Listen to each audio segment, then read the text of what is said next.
story about Hind, there was something that, like a switch, like I had to change. And it was because I thought Hind, she was the wife of one of the enemies, Abu Sufyan. And in a way, they gave money to kill Hamza, the favorite uncle of the Prophet. And that was what happened on the battlefield. He got killed.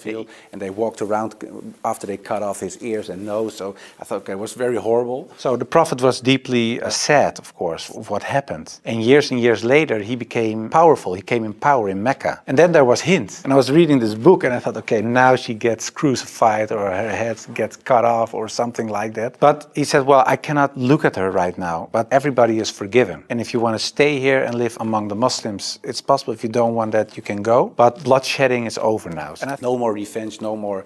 And I thought to myself, if he was able to forgive her, not taking revenge, I thought, wow, that's something special. If you even starts parading with parts of his body to show other people that she humiliates you and whatever you stand for, that means you have such a great character. It's very special. It's something you don't see. And that's what he did. So I thought to myself, well, it was a really special guy. And you cannot be a crook or a bad man or the Antichrist if you say that one of your favorite uncles, your relatives, was killed. They even butchered his body. And then you say years and years later, you are forgiven. And the most remarkable thing is that she becomes Muslim in the end. So that was for me like the switch. And I thought, okay, this man is someone else. It's not the picture that I had in my mind. So I started reading, and in the end, and it sounds kind of crazy, but I fell in love with Islam. So I just wanted to know more and read more, and especially about his life, the life of the Prophet. So I thought, okay, perhaps he's a prophet. But then, of course, it shot to my head and it said, if you say there is just one God and Muhammad is his messenger, that's practically Shahada. And I thought, oh, that's something I don't want. Still, I didn't want to be a Muslim. I thought, that's an impressive man, like the concept, but that's it.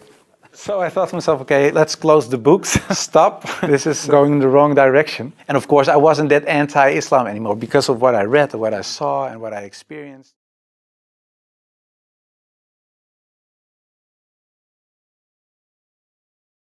And because while I was writing my books, there were a lot of other books on the table. And and it sounds a little like a fairy tale, and I told it a few times now, but when I put all my books aside, because I thought, well, I just stopped writing. And that's it. And I put all my books away, and books fell from the shelf because it was full of books. And one of the books that fell was the Quran.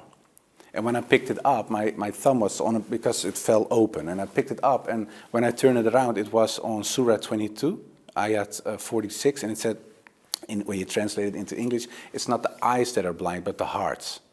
And I thought to myself, yeah, that really is my problem, because I really could see what I had written down myself. Nobody forced me to write that book. These are the facts, but I still cannot accept Islam. So it's not a problem of knowledge, it's not a problem of facts, it's something else. It's a problem of the heart, it's almost emotional. And that really is my problem, because it wasn't the eyes. I really could see what I'd written down myself. Nobody forced me to write this book. Nobody said you have to write this or that. I started writing myself, and I could see it with my own eyes, but I still couldn't accept the fact that I said he is a prophet, there is this one God. I just couldn't. So it wasn't my eyes that were blind, but it was really my heart. I couldn't accept it. I think my nafs or whatever, my ego, I couldn't accept it.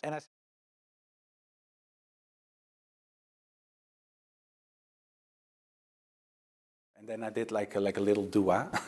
So I said, Lord, I don't care if it's a God from Christianity or Islam. Just we know there is this God. I believed in God. Give me a sign or something. I was going to bed, but the next morning when I woke up, I felt very secure, and I felt very calm and at ease. Secure. I've never been more secure about anything else. The whole anxiety or the whole doubting issue, it disappeared like snow for the sun. And I thought to myself, well, I think I'm a Muslim.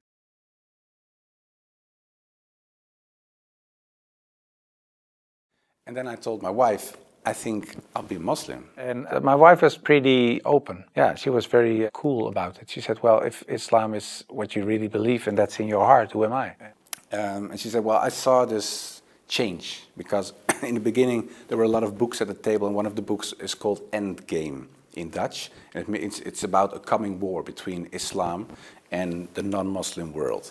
And it ended up with a book that said Islam, the misunderstood religion. So she said, well, I saw this change coming. Most of them were very negative, of course. For a lot of people, especially some uncles and aunts, it was kind of a shock. They heard it when it was on the news. The hardest part for me was telling my grandfather, because my grandfather was dying and he was 93, 94 years old and he was on his deathbed at home. I had to tell him, and my mother told me, yeah, you have to tell your grandfather. It was her father. And I just said, well, grandfather, I became a Muslim. And then he closed his eyes. And I thought he stopped breathing because he was so old, and he really stopped breathing for a while. And then he started breathing again, and he looked at me and he said, well, at least you didn't become a Catholic. I told my mother, and my mother started crying. I got over 2,000 death threats from people who used to support me, of course, people who voted for me. People said the most horrible things. We will rape your wife, shoot you, we know where your children go to school, stuff like that. And so it was kind of a hectic time. Most of my old friends, they were very angry, very aggressive. Some supporters, people that voted for me, they said, well, you're a race traitor now. And I thought to myself, a race? Okay, a white European man, you cannot be a Muslim. And I told them, well, there are white Muslims out there. And I said, there are even countries. He said, well, name one. And I said, well, Bosnia, Albania, whatever.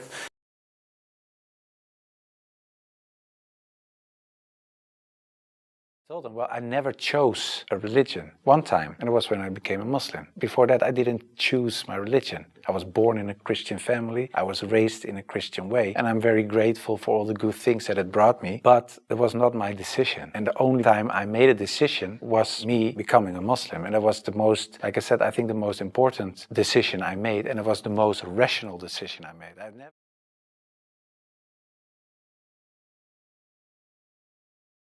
And I compared that. So, well, I never felt like I could not be a Christian because of the KKK.